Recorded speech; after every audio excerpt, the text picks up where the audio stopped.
دكتور مصطفى محمود مقدما لأكثر من 400 حلقة من برنامجه التلفزيوني الشهير العلم والإيمان.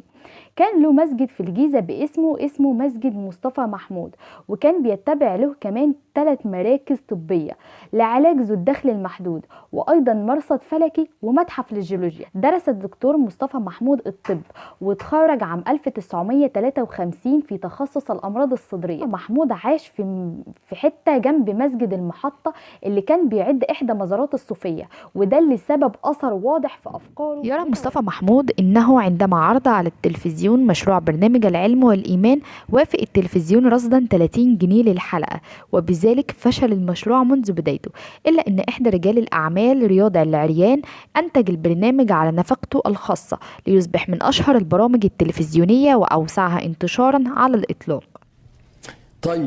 طيب نفسر الإنسان إزاي؟ يعني الحل أدى إلى أني أخش في الفلسفة ابتداء من طاليس وديموكريتس وسقراط وأفلاطون وأرسطو، وبعدين فلسفة العصر الوسيط شوبنهاور وكانت وهيجل، انتهاء بماركس وويليام جيمس وراسل. وفي نفس الوقت كان لازم اخذ الاديان من الاول، برضه من اول الفيدات الهنديه والزرادشتيه والكونفوشيوسيه والبوذيه، انتهاء بال3 اديان السماويه لغايه الاسلام والقران. خدت دي كلها رمح، طبعا مش في يوم ولا 2، قول 10 سنين وانا عمال افكر برضه ايه حكايه الانسان وايه اللي يفسره. العلم ما يقدرش يفسره خالص، هو يفسر حاجات خاصة بالظواهر الإنسان بس. كمان إن مصطفى محمود تعرض لأزمات فكرية كتير، كان أولها عندما تقدم للمحاكمة بسبب كتابه الله والإنسان، طلبا من عبد الناصر بنفسه إن هو يتقدم للمحاكمة بناء على طلب الأزهر باعتبارها قضية كفر. تمركزت جهود مصطفى محمود حول توضيح خطر الصهيونية، ووظف لها عن مقالته 9 كتب أصدرها خلال حقبة التسعينات تتضمن أطروحته الفلسفية تجاه جذور الخطر وحاضره.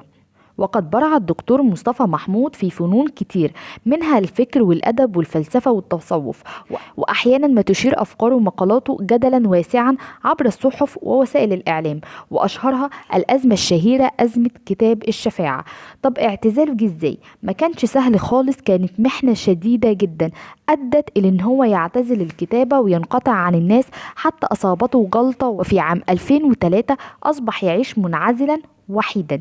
توفى الدكتور مصطفى محمود في الساعة 7:30 من صباح السبت 31 أكتوبر 2009 بعد رحلة علاج استمرت عدة شهور عن عمر ناهز 87 عام.